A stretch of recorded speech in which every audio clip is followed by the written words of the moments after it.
پیسہ کمانے کی طرف بھی مائنڈ جاتا ہے. جو انٹرپرینورشپ کی آج پورے دنیا کے اندر باتیں چل رہی ہیں یہاں پر, وہ بھی دیکھیں بھائی پیسہ کیوں کمانا ہے. ایک بندہ کہہ رہا ہے نصیب کی وجہ سے کمانا ہے, ایک بندہ کہہ رہا ہے پیسہ کمانا ہے اپنی سیلف اور بھائی پیسہ کمایا, پہلے اپنا عقیدہ درست کرے نا. دنیا میں ہر دنیا کی چیز کانکر کی جاتی ہے اپنے ہائر کاز کو سرو کرنے کے لیے, خلاص. وہ ہے دین, وہ ہے اللہ, وہ ہے اپنا اسلام, وہ ہے اپنی آئیڈیالوجی. ملک بھی جو ہے نا بعد میں آئے گا, دین پہلے آئے گا.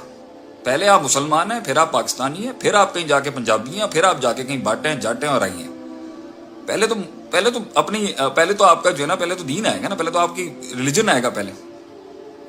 مگر کوئی نہیں, آئیڈیالوجیکلی بٹے میں, کلچرلی بٹے میں ہر لحاظ سے. تو آئی تھنک یہ ساری چیزوں پہ کام جب کیا جاتا ہے تو قوم پرنسپل ایکشنز کے لیے ریڈی ہوتی ہے, قوم پرنسپلز پہ ریڈی ہوتی ہے, قوم اصولوں پر جان دیتی ہے, جذباتوں پہ جان نہیں دے رہی ہوتی کہ بھائی میرے جذبات کو سمجھ میں آ گئی ہے کوئی چیز, میری جذبات امپریس ہو گئے ہیں کسی سے, میرے جذبات لگ گئے ہیں کسی کے ساتھ. نو, ایموشنلی کبھی بھی نہیں آپ جڑ سکتے, کیونکہ ایموشنز پہ تو دھوکہ ہے. ایموشنز, جذبات ایک دھوکہ ہے انسان کا. میرے جذبات دھوکے ہیں, ان نفس لمارہ تم بسو. اصول ہوتا ہے جس کے ساتھ انسان آخری وقت جذباتوں پہ نہیں, جنگیں لڑی جاتی ہیں اصولوں پر جنگ لڑی جاتی ہے. اور اصول جو ہوتا ہے وہ بنانے کے اندر علم پڑھنا پڑے گا, اساتذہ کے ساتھ پڑھنا پڑے گا, مدارس سے پڑھنا پڑے گا, درس گاہوں سے پڑھنا پڑے گا, یونیورسٹیوں سے بھی شاید پڑھنا پڑ جائے گا, اور ضرور پڑھنا پڑے گا کہ دنیا کانکر کرنے کے لیے دنیا کا علم تو چاہیے. مگر وہ قبلہ کیا ہے, قبلہ کہاں سیٹ کرنا ہے آپ نے کہ بھائی میری آئیڈیالوجی میں حرام نہیں آ سکتا, میری آئیڈیالوجی میں میوزک نہیں آ سکتا, میری آئیڈیالوجی کے اندر فحاشی نہیں آ سکتی, میری آئیڈیالوجی کے پیکج کے اندر, میرے پیکج کے اندر یہ نہیں آ سکتا, اور میرے پیکج میں یہ آ سکتا ہے. میں اپنی کور آئیڈیالوجی کے ساتھ کلچرلی یہ چیزیں بلڈ کر سکتا ہوں. بڑی گاڑی آ سکتی ہے نہیں آ سکتی, اچھے کپڑے آ سکتے ہیں نہیں آ سکتے, یہ سب چیزیں دیکھنی پڑتی ہے کہ بھائی وہ مڈل آرڈر ہم کہاں کریٹ کریں جہاں میں قوم دکھیں, کنفیوژن نہ دکھیں.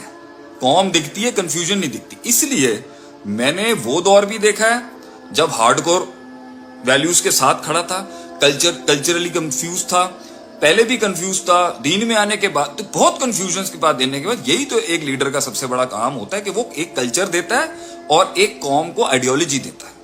کچھ لوگ آئیڈیالوجی دیتے ہیں تو کلچر تباہ کر دیتے ہیں. ہم مشرقی لوگ ہیں بھائی, ہم پاکستانی مشرقی لوگ ہیں, ہمارا ایک کلچر ہے.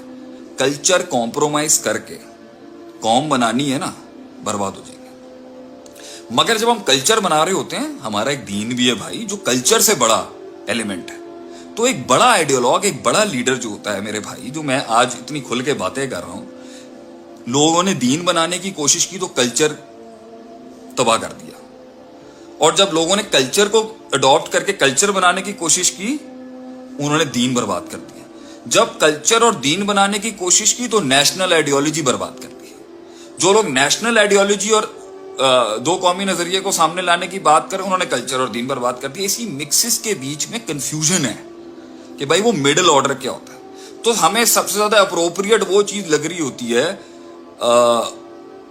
جو ہمیں ٹھیک لگ رہی ہوتی ہے. جب ہم ٹھیک ہی نہیں ہے تو ہم کیسے جج کر سکتے ہیں کہ ہم جو سلیکٹ کر رہے ہیں وہ ٹھیک ہے. اس لیے دین فطرت ہے, فطرت دین نہیں ہوتی ہمیشہ.